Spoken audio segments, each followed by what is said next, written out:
IHSG. Halo, Ya, Bro Daniel, halo kabar malam, sehat? Ah, ah. malam Bro Daniel juga. Iya, Gimana kabar? sama Sehat nih juga. Daniel sama Daniel. Oke, Tapi malam-malam malam jangan terus sepertinya juga. sepertinya kita sama-sama Daniel beda kondisi Porto nih, Bro. Porto hijaunya lebih banyak di Bro Daniel Agustinus. Amin lah, tapi kalau hijaunya juga Pak Daniel juga hijau juga nih. Mukanya juga glowing, cahayanya Amin. juga Iya, iya, iya. kebanjiran semua Ini nih saya kayaknya nih, minggu udah ini. pakai baju hijau juga nih supaya Portonya minggu depan bisa hijau-hijau udah semuanya. Amin, Oke, amin, amin. kita langsung bahas dulu ya ini terkait tema kita malam hari ini nih bro, jejak wave IHSG jelang kuartal 4 2022. Nah, tapi sebelum kita menjejaki ya melihat ke arah sana, boleh nggak nih diceritain sedikit untuk rekan-rekan cuan troopers kita ya malam hari ini yang mungkin butuh sedikit penjelasan gitu. Elliott wave itu apa sih? Kenapa sih kita harus melihat wave? Dan bagaimana caranya melihat wave itu? Oke, jadi kalau teman-teman mungkin bagi cuan troopers yang belum tahu tentang Elliott Wave mungkin ya. Jadi Elliott Wave itu boleh dibilang merupakan bagian ya part of technical analysis. Jadi kita bicara mengenai sebuah pola pola pergerakan harga di mana di dalam Elliott Wave itu sendiri itu terkenal mungkin kita ngelihat ada istilah wave 1, wave 2, wave 3, wave 4, wave 5, Heeh. ABC untuk correction wave-nya. Mungkin untuk lebih jelasnya coba saya bisa putar nggak nih kameranya nih. Mm-mm. Eh, Oke, coba saya Iya, mantap. coba ya pakai gambar aja kali ya, biar lebih enak kali ya. Iya. Oke, Ini saya nah, turn off dulu formulanya nih seperti komen ini. ini. Jadi, tuh. Nah, jadi kurang lebih polanya seperti ini. Jadi kalau teman-teman cuan troopers mungkin pernah baca di bukunya Robert Elliott atau mungkin di Google atau mungkin di YouTube, ada pergerakan harga, jadi boleh dibilang akan selalu menyerupai pola Elliott Wave-nya. Jadi kalau teman-teman lihat di sini, ini kan boleh dibilang ini wave 1, ini wave 2, ini wave 3, ini wave 4, ini wave 5. Nah, di dalam wave 1, 2, 3, 4, 5 ini itu juga terbentuk dari wave-wave yang lebih kecil lagi. Orang bilang itu sub-wave. Jadi ada Mhm. di dalam wave 1 ini pun juga ada 5 sub-wave juga, 1, 2, 3, 4, 5. Terus kemudian ABC bentuk wave 2. Terus wave 3 juga terbentuk dari 1, 2, 3, 4, 5 juga, bentuk wave 3. Kemudian wave 4 juga ABC juga, kemudian 2, 3, 4, 5 bentuk wave 5 juga. Nah, ini 5 dari 5 juga bagian dari wave 1 yang lebih besar lagi degree-nya.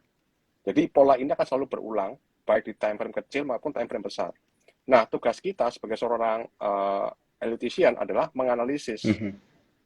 posisi kita saat itu ada di mana. Apakah lagi posisi lagi di wave 1 dari wave 3, apakah di wave 2 dari wave 3, apakah lagi di awal, di akhir dari wave C, seperti itu. Nah, dengan kita bisa mengetahui di mana kita berada, kita bisa mengestimasi di mana pergerakan harga ke depannya seperti apa. Kurang lebih Mhm. seperti itu. Nah, apa namanya? Jadi kalau misalkan nih, misalkan contoh misalkan ya, saya coba, ini saya ambil dari market outlook-nya IFTA yang saya, mungkin Pak Daniel ingat ya, mungkin 3 bulan Iya. lalu, bulan Juni, saya sempat ngomong apa namanya, speaking di IFTA ya, di International Federation of Technical Mhm. Analysis. Mungkin teman-teman bagi yang mau lihat YouTube-nya juga ada, bisa cek di YouTube, keyword-nya IFTA, Southeast Asia. Jadi di situ saya juga Mhm. ngomong beberapa market outlook mengenai saham-saham Indonesia maupun mengenai ini apa, global global index ya. Nah, contohnya ini saya Mhm. juga saya ambil dari IFTA juga nih. Contoh misalkan BRI misalkan nih. Oke, kita coba lihat BRI misalkan. Mhm. Oke, ini BRI, cat BRI ya. Mungkin kelihatan ya teman-teman di Instagram ya. BRI pada waktu Juni kemarin, saya sempat ngomong bahwa BNI itu harusnya akan koreksi. Jadi BRI kan koreksi membentuk WFC ke level 4.000 sampai 4.100. Mungkin saya geser slide-nya. Oke, coba geser sini ya. Mhm. Oke, akan geser ke akan turun ke level 4.100 dan kemudian akan kembali menguat lagi ke level 5.600, misalkan seperti itu. Karena kita tahu bahwa BRI posisinya lagi di wave B seperti itu. Jadi kita bisa expect bahwa BRI, oh kedepannya masih akan naik. Jadi after BRI selesai membentuk wave C, dia akan naik lagi. Nah kita bisa bandingkan harganya dengan harga BRI saat ini. Saya coba screen. Oke, ini BRI saat ini ya. Saya coba ubah. Mhm. Oke, ini saya coba zoom mungkin ya. Teman-teman bisa coba bisa lihat di sini. Oke, basically polanya masih terbentuk, masih berulang, masih lanjut terus. Tadi yang posisinya masih di sini, bentuk wave B di sini Iya, kan, iya, iya, iya, kan iya. posisinya lagi di wave 3. Artinya apa? Artinya kita akan melihat bahwa BRI seharusnya dalam beberapa minggu ke depan mesti harus menguat. Ideal mungkin ke level Mhm. 5.000 atau mungkin ke level 5.500 mungkin untuk WFC. Mhm. Jadi dengan satu elot ini pun kita udah bisa menganalisis gimana pergerakan harga ke depannya. Wah, mungkin bilang, Pak, ini kebetulan kali Pak. Oke, saya coba contoh yang lain misalkan nih. Ini BRI, Mhm. saya coba contoh lain misalkan mungkin ingat Adaro mungkin. Mungkin teman-teman, bagi teman-teman mungkin padahal juga ingat, saya sempat waktu live terakhir kali dengan Sukor saya juga bilang bahwa Adaro harus menguat sekali lagi ke atas level 3.500. Mungkin bisa dilihat di recordnya Sukor Sekuritas waktu Iya, itu. iya, Karena iya, basicnya saya ada betul. ada ada Betul. ada teoritisnya gitu loh. Bahwa posisi Mhm. Adro di bulan Juni kemarin itu masih di wave 4. Artinya Mhm. sekalipun Adro turun, itu hanya koreksi sementara dan Adro harus menguat kembali untuk wave 5 ke atas. Nah, maka Mhm. saya di Juni kemarin di Auto saya ngomong bahwa Adro masih koreksi sementara. Target mungkin di 1,28 dan setelah Adro selesai melakukan wave 4-nya, dia akan lanjut membentuk wave 5 dan potensialnya akan naik ke sekitar 3.500 sampai 4.000, artinya butuh high lagi.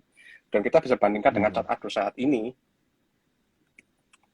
oke, posisinya juga Mhm. udah bentuk wave 5 ya, udah running wave 5. Masalahnya adalah apakah ini sudah selesai atau belum. Nah, ini perlu kita konfirmasi lebih lanjut. Bisa jadi sudah selesai 1, 2, 3, 4, 5, bisa jadi masih extend. Artinya kalau extend pun kita akan masih melihat Adro masih akan melanjutkan penguatannya lagi dalam beberapa Iya. minggu depan. Ya, ada skenario. Jadi kita belum bisa mastiin mana yang jalan skenario-nya, tapi di titik ini pun ya kalau teman-teman untuk yang long term mungkin ya bisa pakai trailing stop-nya aja. Untuk yang short term mungkin bisa dilihat kira-kira masih ada potensi untuk reversal atau enggak seperti itu. Jadi emang inilah Hmm. uniknya Elliott Wave. Jadi kalau kita tahu di mana kita saat ini, kita bisa estimasi ke depannya akan seperti apa. Mungkin kalau Iya. misalkan Ini studi kebetulan case-nya kali Pak, Adro ya tadi ya. iya saya ada beberapa sedikit, saya bisa cek di IFTA aja nih, saya ambil beberapa saham yang Mhm. Iya. mungkin teman-teman lagi istilahnya hype lah, mungkin BRI, mungkin Heeh. Adaro, ini ada BCA juga. BCA juga saya sempat ngomong juga, harusnya masih akan naik ke atas 8.500. Jadi waktu di Iya. 7.000 ini saya bilang bahwa masih akan turun ke 7.000, sekitar 7.500, kemudian akan naik lagi untuk wave 3 ke level 8,5 atau higher gitu loh. Nah ini sekarang udah mendekati ya, tadi sempat 83 atau 84 kalau salah tadi, udah Iya, iya, mendekati betul, dan betul, kemudian betul. ya artinya ya emang ini udah confirm wave 3-nya running seperti itu. Atau mungkin kalau enggak Oh. BRI ada, PTN juga sama. Berarti saya expect bahwa harga masih akan turun ke sekitar 380, 450, baru dia akan naik bentuk wave 1 dari wave 3. Dan kita lihat bandingkan dengan harga PTN saat ini misalkan, Mhm. nah ini juga sama. Polanya kebentuk terus. Kita bisa bandingin tadi. Coba ini saya zoom di sini. Iya, tapi Oke. bisa rapi kayak gini ya, bro ya. Ini menarik banget ini. Betul, betul. Iya. Jadi kita bandingkan. Ini kan polanya, ini bulan Juni kemarin kita expect bahwa masih akan turun, bentuk wave 1, Heeh. bentuk wave 2 baru akan lanjut naik. Dan kita bandingkan, ini masih on track sampai saat ini. Jadi event ini Heeh. sudah jalan hampir 3 bulan, ini masih on track polanya. Wave A, wave C, wave 1, wave Iya. 2 ya. Kita akan melihat, kalau memang ini polanya on track, kita akan melihat bahwa PTN mungkin akan melanjutkan kenaikan lagi dalam beberapa bulan ke depan. Seperti itu. Jadi ini unit Oh, Elliott oke, Wave. oke, oke. Jadi kita nggak perlu belajar namanya apa namanya bit over analysis atau belajar mengenai benermologi, belajar Mhm. mengenai foreign flow, kita nggak perlu. Karena ada dengan satu indikator ini kita bisa memberikan Mhm. estimasi kemana proyeksi harga ke depannya. Seperti itu mungkin Bro Oke, oke, Daniel. oke, oke. Iya. Nah, tapi bro, butuhkah kita pakai kayak indikator bantuan-bantuan lainnya gitu? Ini kan soalnya kalau saya lihat Bro Daniel ini, wah, hebat banget. Maksudnya kayak gimana ya? Cuman narik garis support resisten aja, kemudian ini memang ada interpretasi khusus ya dari Elliottician sendiri. Apakah harus dibantu dengan kayak indikator Fibonacci atau RSI atau MACD atau yang lain-lain itu perlu nggak? Atau hanya memang Oke, simple technical analysis? Oke, jadi pada dasarnya kan kalau kita bicara mengenai technical analysis itu merupakan suatu kesatuan ya, Heeh, Bro ya. Jadi kalau iya. misalkan kita bicara mengenai Elliott Wave, itu boleh dibilang ya sebenarnya udah merupakan gabungan atau rangkuman dari ilmu-ilmu yang ada sebelumnya. Jadi misal kita belajar mengenai Mm-mm, candlestick, kita belajar mengenai trend line, support resistance, Fibonacci, moving average juga bisa, atau mm-mm, kayak indikator maupun stokastik maupun MACD misalkan. Sebenarnya itu kan mhm, sebagai apa ya alat bantu kita untuk menganalisis kira-kira. Jadi pergerakan harga itu mau kemana mm-mm. sebenarnya. Nah, bisa Iya. nggak maksudnya kita kombinasi? Memang harusnya kombinasi, kita kombinasikan ya dengan mungkin kalau misalkan kita bicara mengenai support resisten misalkan nih. Contoh misalkan Mm-mm. kalau kita bicara mengenai misalkan saham yang breakout dari resisten misalkan nih. Katakanlah Iya. kalau kita pakai resisten klasik misalkan. Dalam artian misalkan kita tahu bahwa oh di sini resisten nih. Karena ini higher sebelumnya misalkan. Saya ubah kemana-mana Mm-mm. aja mungkin biar kelihatan teman-teman ya. Iya. Ini misalkan apa namanya higher sebelumnya misalkan nih. Katakanlah ini resistennya. Kalau misalkan teman-teman tahu bahwa oh Heeh, ini breakout resisten, artinya harga akan lanjutkan penguatan. Nah, secara L2 juga heeh. sama. Ketika ini break, berarti, oh ini berarti confirm wave 3. Paling wave 3 berarti. Seperti itu. Kalau ini belum break ya berarti masih ada Oh, potensi ini masih wave 2. Jadi mungkin akan turun ke sini dulu bisa nggak? Bisa. Yang penting selama wave ini nggak oh, oke. menembus ke bawah level ini ya masih dikatakan masih on track. Sama kayak tadi misalkan BRI Oke, misalkan oke, nih. oke, oke. Juga sama.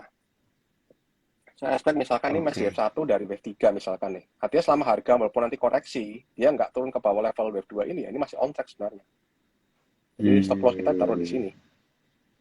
Seperti itu Iya, mungkin bro iya, iya, gambarannya. iya, iya. Iya, Jadi iya, kita iya, bisa iya, iya. combine Oke, dengan oke, oke. menggunakan indikator yang lain seperti itu.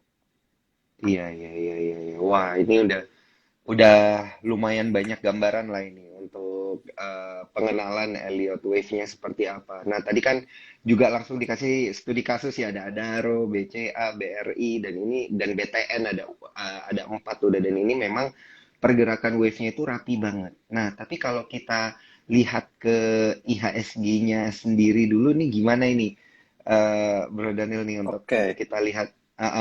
Karena kan kita oke. masih di akhir kuartal ketiga nih. Akankah Ketiga, dia betul, ada di wave betul. berapa sih? Apakah dia di wave yang lagi naik atau wave yang lagi turun nih?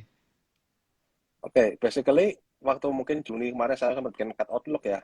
Bukan outlook seperti ini. Ini Mm-mm. per Juni kemarin mungkin kelihatan nggak? Sorry. Coba saya Heeh. langsungkan kali Mungkin ya. harus Oke, di saya sempat zoom. bikin Iya. cut outlook Wah, seperti ini ini. jelas banget. Ya, Heeh. oke, ini per Juni kemarin ya, per Juni kemarin. Jadi saya expect memang kalau IHSG break ke bawah 6509, arahnya akan ke sekitar 6.000. Ternyata nggak break kan, masih bertahan di atas Iya. 6509. Dan cenderungnya konsolidasi. Nah, artinya apa? Hmm. Artinya ada kemungkinan, artinya antara IHSG membentuk skenario yang warna pink ini, artinya IHSG akan lanjut naik penguatan mungkin ke 17576, atau masih bagian Mhm. dari wave 4. Artinya kalau saya upgrade mungkin Mhm. chartnya IHSG seperti ini mungkin ya. Coba saya geser. Oke.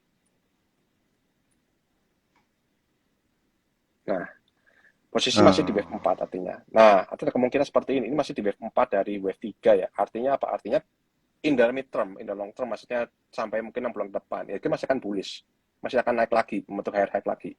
Tapi untuk short term, Mhm. mungkin teman-teman cuan tropers perlu waspadai ya koreksi di bulan September atau Oktober ini yang mungkin kalau kita bicara mengenai skenario worst case, skenario terburuk, bentuknya adalah flat correction dan itu akan membentuk IHSG akan turun ke sekitar level 65 sampai 66. Itu worst case banget kalau Hmm. misalkan kita bicara mengenai skenario yang jelek lah. Jadi kita prepare for the Iya. worst dulu ya. IHSG akan turun ke sekitar 65 66 untuk bentuk WFC dari wave 4. Nah, kalau misalkan ternyata nggak turun dalam, kemungkinannya apa? Kemungkinan akan membentuk complex correction. Artinya apa? Artinya ya mungkin ini masih wave W, ini X, dan mungkin akan Hmm. konsolidasi atau bentuk triangle atau apa bentuk WFY, baru dia akan naik lagi. Jadi apapun skenario-nya, kemungkinan besar ya masih akan naik sampai bulan Hmm. Juni, Januari sampai Februari tahun depan lah. Seperti itu. Jadi misalkan teman-teman nanti ternyata bisa ternyata turun dalam ya jangan khawatir gitu. Kolek-kolek aja pelan-pelan. Hmm. Seperti itu mungkin Bro Oke, Daniel. oke, oke, oke, oke, oke. Justru waktu dia lagi koreksi dalam itu ya, di apa namanya, bisa pakai power lebih banyak untuk koleksi gitu ya.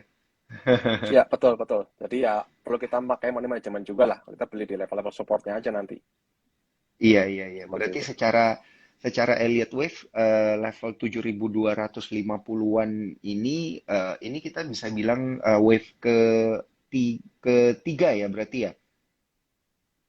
Kalau di level 7 itu ini Eh, masih eh. bagian dari kemungkinan besar masih bagian dari 4 sih. 4 dari 3. Tiganya besar Oh. besar 3 tapi masih dari wave 4-nya, masih di bagian koreksinya. Oh, oke, oke, oke, oke, oke, oke, oke.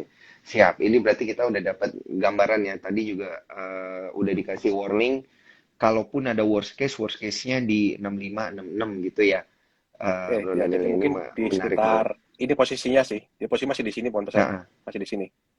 Di wave 4 dari wave 3 oke, ini. oke. Jadi kita akan lihat ISG masih akan lanjut naik lagi. Oh, sorry, di sini. Di wave 4 dari wave 5. Ah, ah. Sorry. Wave 4 dari Oh, wave oke, 5. Jadi oke. masih akan 45. move up lagi ke atas. Seperti itu. Iya, iya, iya, iya, iya, iya. Oke, oke. Tapi arahnya ini berarti masih tetap bullish gitu ya, secara Elliott Wave ya. Masih bullish untuk midterm, untuk short term saya sih expect bearish. Heeh. Oh, oke, oke. Seperti itu, Siap. Bro.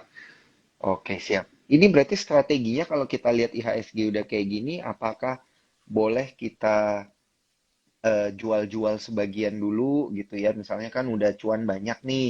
Jadi ya udahlah jual sebagian gitu atau factor rotation atau gimana nih strateginya biasanya, Bro? Oke, kalau menurut pengalaman pribadi saya sih ada baiknya Mm-mm. mungkin yang mungkin kalau misalkan peracuan terus pakai super sekuritas ada namanya trailing stop ya. Nah, mungkin itu bisa Mm-mm. pakai fitur tersebut untuk apa? Untuk istilahnya ya menjaga supaya profit kita tetap nggak terlalu kemakan terlalu jauh lah sama market lah. Mungkin bisa pakai fitur Heeh. trailing stop atau mungkin kalau bagi teman-teman yang mungkin apa namanya bisa untuk misalkan mau jual sebagian juga nggak apa-apa. Paling nggak kan ketika naik turun paling kan udah untung jual sebagian seperti itu kan. Iya, Kalau misalkan data market naik lagi ya untung masih punya setengah kan seperti itu ya bro ya. iya, Ya juga betul. pakai jersey itu juga bisa sih Iya, iya, seperti iya, itu. benar juga sih, benar juga. Oke, dan untuk para cuan troopers yang ingin bertanya, jangan lupa pertanyaannya dimasukin ke kolom question and answer ya, supaya gampang kita shortlist, karena Bro Daniel ini akan share chart-chart technical, ya, jadi kita bisa langsung ngelihat ya, langsung digambarin dari sisi Elliott Wave seperti apa. Nah, ini ada pertanyaan yang menarik banget ini, Bro Daniel. Dari Innovative Investing, apakah dengan indikator Elliott Wave yang sama, oleh orang yang berbeda memberi hasil yang sama gitu. Jadi ada berarti ini ada perbedaan interpretasi kali ya. Oke, ini pertanyaan yang boleh dibilang mungkin jadi pertanyaan bagi semua Mm-mm. orang yang mungkin mau belajar Elliott Iya. Wave ya. Apakah dengan apakah dengan indikator yang istilahnya dengan chart yang sama, terus minta tolong misalkan saya counting, Pak Mhm. Wijen counting, Pak Ivan counting, atau Pak Didit counting, atau semua yang mungkin Heeh. yang kita katakanlah bisa menggunakan Elliott Wave untuk counting, apakah hasilnya sama? Jawabannya harusnya Mhm. iya, akan mendekati. Artinya apa? Artinya kan kalau kita Mhm. bicara mengenai Elliott Wave misalkan seperti ini polanya hanya seperti ini. Jadi kalau teman-teman apa namanya bicara mengenai Elliott Wave, polanya hanya seperti ini ya, wave satu, wave 2, wave 3, wave 4, wave 5. Hanya ini aja polanya. Artinya Oke. apa? Yang menjadi perbedaan sebenarnya bukan bukan 1, 2, 3, 4, 5 ya, mungkin alternatif skenario nya. Mungkin ini bukan wave satu tapi ini wave A. Misalkan saya counting sini wave Hmm. 1 misalkan nih. Pak Wijen misalkan orangnya agak konservatif, ngitungnya wave A misalkan di sini. Boleh nggak? Boleh, nggak ada yang dilanggar Mhm. aturannya. Wave B boleh nggak? Boleh juga. Wave Hmm. C boleh nggak? Boleh juga. Itu hanya masalah beda label aja. Makanya di alert wave itu kita kenal Oh, namanya oke. alternative skenario. Seperti itu. Heeh. Jadi kalau misalkan dia Heeh. benar-benar menguasai Elliott Wave, harusnya hasilnya nggak akan berbeda. Seperti itu, akan sama. Oh, Mungkin oke. lain cerita kalau misalkan kita bicara dengan ketemu orang mungkin yang cuma sekedar counting mungkin cuma 1, 2, 3, 4, 5. Misalkan kita cat-cat kosong misalkan nih. Tahu-tahu ini Mhm. wave satu misalkan, ini wave 2, terus ini wave 3 tahu-tahu. Nah, padahal untuk kita bisa membedah itu wave satu, itu wave 2, itu wave 3, itu wave 4, wave 5, kita harus bisa breakdown sub wave-nya.